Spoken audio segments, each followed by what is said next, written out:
Habeen wanaagsan daawadayaal, halkan waa Qol Media TV. Magacaygu waa Axmed Xasan Macalin. Ku soo dhawaada wararka caalamka kuwoodii ugu waaweynaa. Madaxweynaha Jamhuuriyadda Federaalka Soomaaliya Mudane Maxamed Cabdilaahi Maxamed Farmaajo ayaa maanta u ambabaxay safar dalka dibaddiisa ah. Waxaan haddaba warka idinkugu haynaa ujeedka socdaalkiisa madaxweynaha, iyadoona si weyn halkaasi maanta loogu soo dhaweeyay. Qaramada Midoobay ayaa walaac ka muujisay doorashada maamulka Jubbaland, iyadoona maamulka Jubbaland si kulul ugu jawaabay qoraallo ka soo kala baxay dowladda federaalka Soomaaliya iyo beesha caalamka. Warbixino ayaan sidoo kale idinkugu haynaa caawa. Maxkamadda sare ee ciidanka qalabka sida ee dowladda Soomaaliya ayaa xukuno dil ah ku riday 3 nin oo eedeysanayaal ah. Wasiirka Wasaaradda Amniga ee Xukuumadda Federaalka Soomaaliya ayaa xilkii ka qaaday agaasimihii guud ee wasaaraddaasi amniga, iyadoona in muddo uu xilkaasi hayay halka si ku meel gaar ahaan maanta loo magacaabay agaasimo kale. Ciidamada maamulka Puntland ayaa maanta howlgal ay sameeyeen waxa ay ku soo qabteen qamri iyo dad ka ganacsanayay. Sidoo kale waxaan idin haynaa wararkii ugu dambeeyay gulufka dagaal ee ciidanka xoogga dalka ay ka wadaan deegaano ka tirsan gobolka Shabeellada Hoose. Wararkii caalamkana waxa ugu waaweyn xafladii arooska ahayd oo marqura isku bedeshay tacsi iyo tiraanyo. Warbixin baan idinkaga haynaa weerar ismidaamin ahaa oo ka dhacay magaalada Kaabul ee caasimadda dalkaasi Afghanistan. Xuuthiyiinta ka dagaalanta dalkaasi Yemen ayaa weerarkii ugu xoogana ku qaaday gudaha dalkaasi Sacuudi Carabiya. Intaasi waa qaar ka mid ah wararkii ugu waaweynaa oo Qol Media TV aad ka daawan doontaan isagoo faahfaahsan gordhow insha Allah. Haddii aynu ku bilowno, madaxweynaha Jamhuuriyadda Federaalka Soomaaliya Mudane Maxamed Cabdilaahi Maxamed Farmaajo ayaa maanta u ambabaxay safar dalka dibaddiisa ah, iyadoona si weyn loogu soo dhaweeyay halkaasi. Madaxweynaha Jamhuuriyadda Federaalka Soomaaliya Mudane Maxamed Cabdilaahi Maxamed Farmaajo iyo wafdi uu hogaaminayay ayaa maanta u ambabaxay magaalada Jabuuti ee caasimadda dalka Jabuuti. Madaxtooyada Soomaaliya ayaa sheegtay in safarka madaxweynaha uu ku saleysan yahay martiqaad uu ka helay madaxweynaha Jamhuuriyadda Jabuuti ee Ismaaciil Cumar Geele. Madaxweyne Farmaajo ayaa muddo 2 cisho ah joogi doona dalkaasi Jabuuti, waxaana halkaasi kula kulmi doonaa madaxweynaha dalka Jabuuti iyo mas'uuliyiin kale oo dalkaasi u dhashay. Madaxweynaha oo gaaray dalkaasi Jabuuti ayaa isaga iyo wafdigiisii waxa garoonka diyaaradaha ee Jabuuti ku soo dhaweeyay ra'iisul wasaaraha Jamhuuriyadda Jabuuti Mudane Cabdiqaadir Kaamil Maxamed, wasiirka arrimaha dibadda iyo isgaarsiinta iyo xubno ka tirsan golayaasha xukuumadda Jabuuti. Labada madaxweyne ayaa maalinta biri ah wada hadallo ku yeelanaya gudaha magaalada Jabuuti, iyagoona markaa ka wada hadli doona xaaladaha siyaasadeed, amni iyo dhaqaalaha ee gobolka, gaar ahaan danaha wadajirka ee ka dhaxeeya labada jamhuuriyadood. Booqashadan ayaa salka ku haysa aragti wadaagga ku saleysan iskaashiga, wadajirka, dan wadaagga iyo xiriirka soo jireenka ee ka dhaxeeya labada shacab ee walaalaha ah ee Soomaaliya iyo Jabuuti.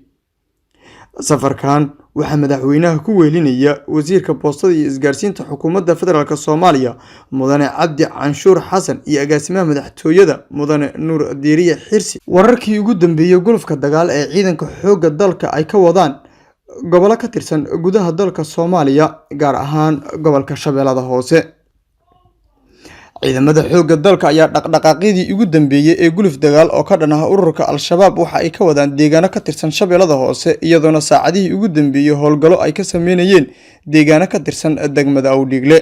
Sida wararku ay sheegayaan, ciidamada sida gaarka ah u tababaran ee loo yaqaan Danab oo ku hubeysan gaadiidka gaashaaman ayaa la sheegayaa in ay wadaan howlgallo ku wajahan deegaanada Torotoro iyo deegaano kale.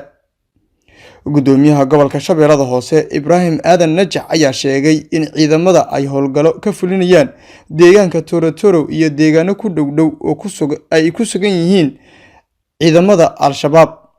Waxa uu sheegay in qorshahoodii uu yahay sidii deegaanka Torotoro looga saari lahaa guud ahaan ururka Al-Shabaab, isla markaana deegaankaasi ay u xureen lahaayeen. Gudoomiyaha ayaa soo dhaweeyay guulaha ciidamada ay ka gaareen howlgallada iyo sida geesinimada leh oo ay uga hortageen weerarada Al-Shabaab ay ku qaadeen degmada Awdhiigle. ciidamada xoogga dalka ayaa toddobaadyo ka hor la wareegay degmada Owdhiigle oo qiyaastii 70 kiilomitir u jirta magaalada Muqdisho ee caasimadda dalka Soomaaliya. Howlgalka ayaa ahaa kii ugu horeeyay oo ay ka qayb qaataan ciidamada kumaandooska u tababaran oo ay soo tababareen dowladda Turkiga. dhanka kale, ciidamada dowladda oo la wareegay deegaano ka tirsan gobolka Gado. ciidamada dowladda Soomaaliya qaybtooda 430 ayaa waxa ay howlgallo ka fuliyeen deegaano hoostaga degmada Baardheere ee gobolka Gado, waxaana saraakiisha howlgalka hogaaminaysa ay sheegeen in ciidamada ay deegaano dhowr ah ay kala wareegeen ururka Al-Shabaab. howlgalka ayaa si gaar ah waxay ugu dhaceen deegaanka Cabdi Afi iyo sidoo kale Baar Macalin oo dhinaca galbeed uga beegan 45 kiilomitir degmada Baardheere. Baardheere waxaana la sheegay inay deegaanadaasi horay ugu sugnaayeen ururka Al-Shabaab. Dhamme Cali Maxamed Xasan, taliyaha ururka 49aad ee guutada 10aad ee ciidamada dowladda Soomaaliya, ayaa sheegay in goobaha ay howlgalka ka fuliyeen Al-Shabaab muddo gacanta ku hayeen, hase yeeshee haatan ay ciidamada dowladda la wareegeen, isla markaana howlgallada ay ahaayeen kuwo qorsheysan. shacabka Soomaaliyeed gaar ahaan kuwa gobolka Gado ku sugan ayaa ugu baaqay in ay ciidamada kala shaqeeyaan dhanka amniga, sidoo kalena ciidamada dowladda ay diyaar u yihiin inay shabaab ka saaraan deegaanada gobolada Jubbooyinka iyo Gado. howlgallada ciidamada dowladda federaalka Soomaaliya ay ka sameeyeen deegaano ka tirsan gobolka Gado ayaa waxa uu ku soo aadayaa xilli maalmihii la soo dhaafiyay ay ciidanka xoogga dalka ay howlgallo kala duwan ka wadaan deegaano ka tirsan gobolada Shabeellada Hoose iyo sidoo kale gobolka Gado.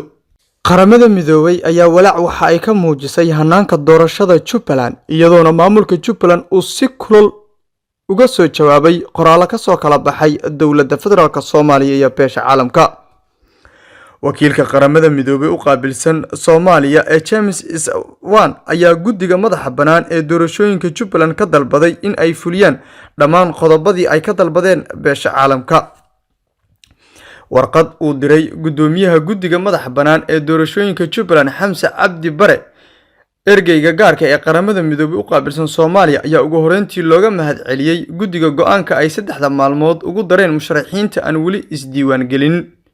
muddadaasi oo aad u yar marka loo eego doorashada madaxweynaha oo dhacaysa 22 bishan Agoosto aynu ku guda jirno. James Iswan ayaa warqadiisii ugu sheegay Xamse in isbedelada guddiga ay sameeyeen aysan weli buuxin talaabooyinka beesha caalamka ay ka codsatay in la qaado si loogu kalsoonaado hanaanka doorashada halkaasi ka dhacaysa. warqadeeni 8 Agoosto aan ku soo dirnay anigoo wakiil ka ah saaxiibada Soomaaliya ee beesha caalamka, waxaan ku adkeenay muhiimadda hanaanka doorashada oo cad oo la isku raacsan yahay, la iskuna halayn karo, isla markaana heli kara taageerada dadka Jubbaland oo dhan, horseedi kartana midnimo bulshada Jubbaland, ayuu ku qoray James Iswan qoraalkiisii. wakiilka ayaa qoraalkiisii sidoo kale ku sheegay in haddii aan la qaadin talaabooyin ay codsatay beesha caalamka aysan marnaba taageeri doonin natiijada hanaanka doorashada maamulka Jubbaland. haddii guddiga doorashada uusan wax ka qaban arrimaha taagan oo ay ka walaacsan yihiin dhinacyada ay qusayso, waxaa jirta halis ah in natiijada hanaanka doorashada uusan heli doonin taageerada buuxda ee laga maarmaanka u ah in la joogteeyo xasiloonida iyo nabad sugidda Jubbaland, ayuu intaasi ku daray James Iswan oo ah xogayaha qaramada midoobay ee Soomaaliya. isla wararka arrimaha Jubbooyinka aynu ku gujirnay doorashada ka dhacday, guddiga doorashooyinka Jubbaland oo war ka soo saaray xilliga ay dhacayso doorashada. guddiga doorashooyinka Jubbaland oo qoraal jawaab celin ah u diray beesha caalamka ayaa sheegay in doorashada madaxweynaha Jubbaland la qaban doono waqtiga loo qorsheeyay oo aan mar kale dib loo dhigi doonin. guddiga ayaa qoraalka ku sheegay in howsha hanaanka doorashada ay marayso marxaladii ugu dambeysay, lana qaaday ilaa iyo 7 talaabo oo laga maarmaan u ah dib u habeynta hanaanka doorashada si ay u noqoto mid loo dhan yahay. waxa uu guddiga sheegay in dib loo furay isdiiwaangelinta musharaxiinta oo 3 maalmood lagu daray, taasoo ka bilaabanaysa 17 ilaa iyo 19 bisha Agoosto soconaysa, isla markaana la hubiyay in doorashadu ay ku dhacdo nidaam hufan oo loo siman yahay. iyagoona guddiga doorashooyinka maamulkaasi Jubbaland iska fogeeyay in marnaba doorashadaasi aysan u dhici doonin mid baalmarsan hanaanka doorashooyinka dalka iyo kan Jubbaland. Maxkamadda sare ee ciidanka qalabka sida oo xukun dil ah ku riday 3 nin oo eedeysana ahaa. Maxkamadda sare ee ciidanka qalabka sida ee Soomaaliya ayaa xukun dil ah ku riday maanta 3 askari oo ka kala tirsanaa ciidamada xoogga dalka, kuwa daraawiishta Koonfur Galbeed iyo nabad sugidda Baydhabo. Laba ka mid ah raggaani oo magacyadooda lagu kala sheegay Cabdiwaaxid Cali Sheekh Aadan oo ka tirsanaa ciidanka xoogga iyo Xuseen Cali Macalin Iimaan oo ka tirsanaa daraawiishta Koonfur Galbeed ayaa dhawaan ku dilay duleedka magaalada Baydhabo marxuun Muxudiin Maxamed Cabdiraxmaan. Ninka saddexaad oo isna la yiraahdo Cabdiraxmaan Cali Xuseen oo ka tirsanaa nabad sugidda Baydhabo ayaa isna dil lagu xukumay kadib markii ay maxkamaddu ku heshay inuu dilay marxuun lagu magacaabi jiray Maxamed Cali Maxamed. Cabdiwaaxid Cali Sheekh Aadan iyo Xuseen Cali Macalin Iimaan ayaa maxkamadda darajada koowaad ee ciidamada qalabka sida qaybteedii 6aad waxa ay 28 bishii Juulaay ee sanadii 2018 ku riday xukun dil ah. Waxay racfaan ka qaateen xukunkaasi balse maanta ay maxkamadda sare ku raacday xukunkii hore ee maxkamadda ciidamada qalabka sida ay ahaa in lagu fuliyo dil toogasho ah. Wasiirka wasaaradda amniga oo xilkii ka qaaday agaasimihii guud ee wasaaradda amniga isagoona markaasi si ku meel gaar ahaan wasaaradda amniga ay u magacaawday agaasimo cusub. Agaasimihii guud ee wasaaradda amniga Soomaaliya Yuusuf Cali Maxamed oo muddo dheer xilkaasi hayay ayaa shaqadii laga joojiyay kadib qoraal ka soo baxay wasiirka amniga gudaha ee xukuumadda federaalka Soomaaliya Maxamed Abuukar Islaaw Ducaale ee wasaaradda amniga gudaha si ku meel gaar ugu magacaabay Axmed Cabdi Kooshin, waxaana la faray hay'adaha amniga dowladda inay si buuxda ula shaqeeyaan. Wasiirku wuxuu tixgeliyay ahmiyadda agaasimaha guud uu leeyahay dhismaha iyo hanaanka shaqo ee wasaaradda iyo baahida loo qabo howlaha shaqo ee wasaaradda amniga gudaha ayaa lagu yiri qoraal uu soo saaray wasiir Ducaale. Lama oga sababta rasmiga ah ee xilka looga qaaday agaasimaha oo wararku ay sheegayaan in shaqo joojinta lagu sameeyay ay dhacday 10 cisho ka hor inkastoo wareegtada ay shalay soo baxday. Dhanka kale, ururka Al-Shabaab ayaa waxa ay soo bandhigeen magacyada iyo halka ay ka soo kala jeedaan raggii dhawaan isku qarxiyay deegaanka Owdhiigle. Idaacadda ku hadasha afka ururka Al-Shabaab ee Andalus ayaa baahisay wareysi ku saabsan weerarkii maalmo ka hor ka dhacay saldhigga ciidamada dowladda ee degmada Owdhiigle ee gobolka Shabeellada Hoose. Weerarkaasi oo ku bilowday qaraxyo ismiidaamina ayaa waxaa fuliyay 2 dagaalyahan oo ka soo kala jeeda beelaha Dir iyo Raxaweyn sida ay warbaahintu Al-Shabaab soo bandhigtay. waxaa magacyadooda lagu kala sheegay Maxamed Deeq Ibraahim Aadan oo ka soo jeeda beesha Dir, waxaana uu ku dhashay deegaanka Quracle ee gobolka Bokool, iyo Manuur Ibraahim Xasan Gaabo oo isna ku dhashay magaalada Baydhabo. Idaacadda Al-Shabaab ayaa baahisay codad laga soo duubay raggaani ka hor inta aysan weerarka fulin, iyagoo sheegaya inay naftooda u hurayaan difaaca diinta sida ay hadalka u dhigeen. ciidamada dowladda ee ku sugan degmada Owdhiigle ayaa iska difaacay weerarkaasi oo ay qaadeen ururka Al-Shabaab, waxaana ka dhashay khasaaro soo gaaray labada dhinacba. Xuutiyiinta oo weerarkii ugu xooganaa ku qaaday gudaha dalka Sacuudi Carabiya. Kooxda Xuutiyiinta Shiicada ah ee dalka Yemen oo ay taageerto Iiraan ayaa weerar loo adeegsaday duyuuradaha aan duuliyaha lahayn ee loo yaqaan drone ku qaaday warshad sifaysa shidaalka oo ku taala dalkaasi Sacuudi Carabiya, taasoo lagu magacaabo Shayba. War-saxaafadeed ka soo baxay shirkadda Aramco ee Sacuudiga u qaabilsan soo saaridda shidaalka ayaa lagu xaqiijiyay in ciidanka ammaanka ay ka hortageen duyuuradaha weerarkaasi loo adeegsaday iyadoo aysan jirin waxyeelo ka dhalata weerarkaasi. Afhayeen u hadlay Xuutiyiinta ayaa sheegay in 10 diyaaradood ay ku weerareen ceelka shidaalka ay Shayba ee Sacuudi Carabiya ay maamusho ama ay leedahay. Waxa uu intaasi ku daray afhayeenku in weerarkani uu yahay kii ugu xooganaa oo ay ku qaadeen gudaha dalka Sacuudi Carabiya. ugu dambeyntiina xafladii arooska ahayd oo mar qura isku bedeshay tacsi iyo tiiraanyo, iyadoo weeraro ismiidaamin ah uu ka dhacay magaalada Kaabul ee caasimadda dalkaasi Afghanistan.